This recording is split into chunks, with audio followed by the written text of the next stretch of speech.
Jadi kalau amalan Anda misalnya 50,001%, Masya Allah, maka Anda masuk ke dalam surga insya Allah. Lebih banyak amal baiknya. Tapi kalau amalan jelek Anda misalnya 50,001%, amal baiknya 49,99, masuk ke mana? Ke neraka. Walaupun cuma 001%. Yang jadi masalah sekarang 50%, 50%. Amal baik 50, amal jelek 50. Masuk ke mana? Taib. Nah itu belum ke surga dan tidak ke neraka. Lihat kalimat saya. Belum ke surga, tidak ke neraka. Disimpan di tempat yang tinggi, yang bisa teramati keduanya. Bisa melihat ke surga, bisa terdengar jerit neraka. Kalau lihat udah nggak kuat ke neraka. Terdengar jerit neraka. Ya, itu disebut dengan A'raf namanya. Tempat tinggi yang bisa melihat keduanya. Disebut A'raf. Ya, makanya ada Quran surah Al-A'raf. Anda baca dari ayat 45-nya sampai dengan ayat ke-50-nya. Ada ashabul A'raf yang belum ke surga dan sangat ketakutan mendengar jerit-jerit neraka sehingga ingin mengharapkan rahmat Allah Subhanahu wa taala. Dia akan ditempatkan di situ di tengah-tengah nanti sampai selesai hisab. Begitu selesai hisab, dia memohon rahmat Allah, diberikan rahmat Allah, baru kemudian dimasukkan ke dalam surga. Kalau hisabnya misalnya berlangsung selama sehari, maka 1000 tahun dia nunggu di situ. Tayyib. Hatta idza khalasal mu'minuna minan nar. Sampai ketika orang-orang beriman itu ya, mulai diselesaikan dari urusan nerakanya. Tayyib, sudah mulai masuk ke dalam surga. Ini sudah selesai, mau masuk ke dalam neraka. Dan dimasukkan, masuk semuanya. Apa yang terjadi? Ma minkum min ahadin bi ashaddi munashadatan lillahi fi istiqsa'il haqqi li ikhwanihi tayyib minal mu'minin lillahi minal mu'minin. Anda tidak akan temukan pada saat itu situasi saat orang-orang beriman akan masuk ke dalam surganya. Sementara yang neraka sudah dihukum di situ. Sudah banyak yang dihukum, sudah macam-macam masuk. Ini sudah mulai mau selesai, tiba-tiba ada orang-orang yang mengadu kepada Allah Subhanahu wa taala, memohon dengan sangat. Nabi katakan, Anda tidak akan pernah temukan orang yang paling banyak kuat permohonannya kepada Allah, memelas dengan tulus. Asyaddu munasyadatan. Munasyadah itu sesuatu yang dimohonkan dengan sangat. Ya Allah, mohon ya Allah. Mohon ya Allah. Fawalladzi nafsi biyadi. Sampai Nabi berkata, maka demi Allah yang jiwaku ada di tangannya. Ini Nabi bersumpah dengan jiwanya. Tidak pernah ada kalimat dalam hadis, ya, kalimat seperti ini kecuali menunjukkan itu sangat serius. Ingat, sangat serius. Dan ada sesuatu yang penting di dalamnya. Nabi serius menyampaikan ini. Kita jangan anggap bercanda gitu kan. Falladzi nafsi biyadi. Maka demi jiwaku yang ada di tangan Allah Subhanahu wa taala, yang bisa diwafatkan kapan saja. Lihat kalimatnya. Fayaqulu, maka mereka berkata, fayaqulu, maka mereka berkata, ya Rabbuna, wahai Rabb kamu, wahai Rabb kami, yang tengah merawat kami di dunia, memberikan kecukupan, memaafkan kami, mengampuni kami, dan memberikan nikmat surga sekarang. Ya Rabbuna, wahai Rabb kami, hum ashabuna, mereka ada di antara teman-teman kami. Dalam kalimat yang lebih kuat, kalimat yang menggunakan ikhwan, kata ikhwan, hum ikhwanuna. Hum ikhwanuna, mereka saudara-saudara kami ya Allah. Hum yasumuna ma'ana, ada orang-orang yang berpuasa bersama kami saat di dunia. Yusalluna ma'ana, kanu yusalluna ma'ana, mereka salat bersama kami saat di dunia. Jadi tiba-tiba ada sekelompok ikhwan yang datang kepada Allah, yang kehilangan saudaranya. Kok nggak ada di surga gitu kan? Ketika dia mau berangkat. Padahal dua punya cita-cita yang sama dan sebagainya, tapi karena bakalnya tidak cukup, sebagian ada yang masuk ke dalam neraka. Tiba-tiba mengatakan kepada Allah dengan permohonan yang sangat, ya Allah, saya kehilangan saudara saya. Ya Allah, saya kehilangan saudara saya. Ya Allah, dulu kami puasa sama-sama. Ya Allah, dulu kami sholat sama-sama. Ya Allah, dulu kami ibadah sama-sama. Ya Rabb, kami tidak temukan dia di sini. Ya Allah, mohon, terus mohon. Sampai ketika puncak pada permohonannya, tiba-tiba Allah berfirman, akhriju man araftum. Hei para malaikat, keluarkan orang yang dikenali oleh orang-orang ini. Yang disebutkan tadi. Keluarkan mereka dari neraka. Tiba-tiba dikeluarkan. Bertemulah orang-orang ini dengan temannya. Sampai Allah kemudian dengan rahmatnya katakan lagi, akhriju man kana fi qalbihi mithqala dzarratin minal iman. Keluarkan sampai yang ada titik terkecil iman dalam hatinya, keluarkan dari neraka.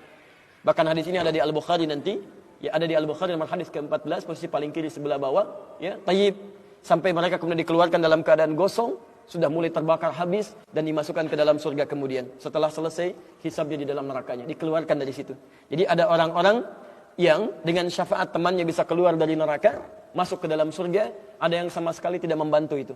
Ya, dosa-dosa yang begitu besar tidak bisa keluar dan kekal dia di dalam neraka. Walaupun dia merasa beriman kepada Allah, tapi digugurkan keimanannya dengan ibadah-ibadah yang melanggar ketentuan Allah, seperti syirik dan sebagainya. Tapi poinnya adalah tiba-tiba ada segolongan teman yang memohon kepada Allah Subhanahu wa taala, "Ya Allah, kami puasa sama-sama, kami ibadah sama-sama, kami sholat sama-sama ya Allah. Cuman saya nggak temukan dia di sini."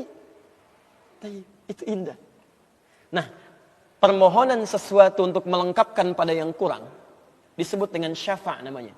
Pelengkap yang kurang disebut dengan syafa'. Makanya di tarawih itu ada salat syafa'. Antum salat 11 rakaat. 2 rakaat penyempurnanya yang ke-10 disebut dengan syafa'. 1 rakaat akhirnya disebut dengan witir. Ya, ada teman yang merasakan ada yang kurang nih ya Allah. Begitu saya masuk, teman saya nggak ikut. Saya ingin dilengkapi dengan itu ya Allah.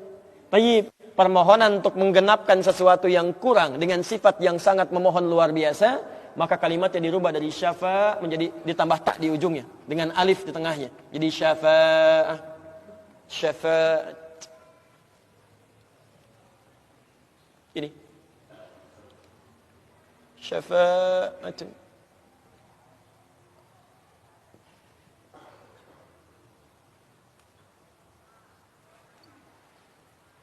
Permohonan untuk mendapatkan kelengkapan nikmat.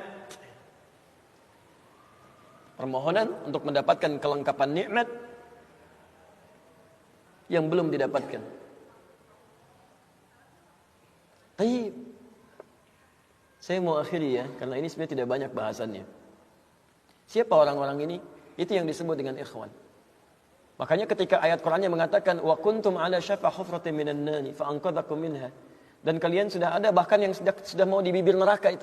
Karena ketika diangkat itu oleh Allah Subhanahu wa taala dengan perintahnya, ya diperintahkan oleh Allah. Taib, dalam bahasa hadisnya ada yang diangkat baru neraka itu masuk ke kakinya sampai ke betisnya.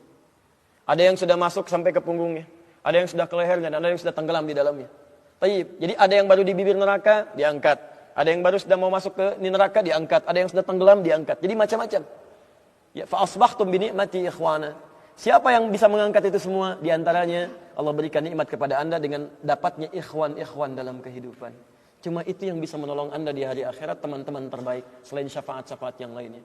Ada orang mendekat kepada Al-Qur'an, ada orang sering bersalawat kepada Nabi, ada orang mendekat pada hukum-hukum Allah. Ada orang-orang yang belum bisa maksimal menunaikan itu semua, dia cari teman-teman yang soleh yang menunjukkan pada kebaikan-kebaikan. Bukankah sering Anda dapati seperti itu? Mungkin Anda bersahabat dengan teman yang tingkat ibadahnya jauh di atas Anda. Anda masih sibuk dengan urusan dunia, tapi masih menunaikan sholat, masih puasa. Tapi karena kesibukan dunia Anda, Masya Allah, kurang bekal ibadah Anda.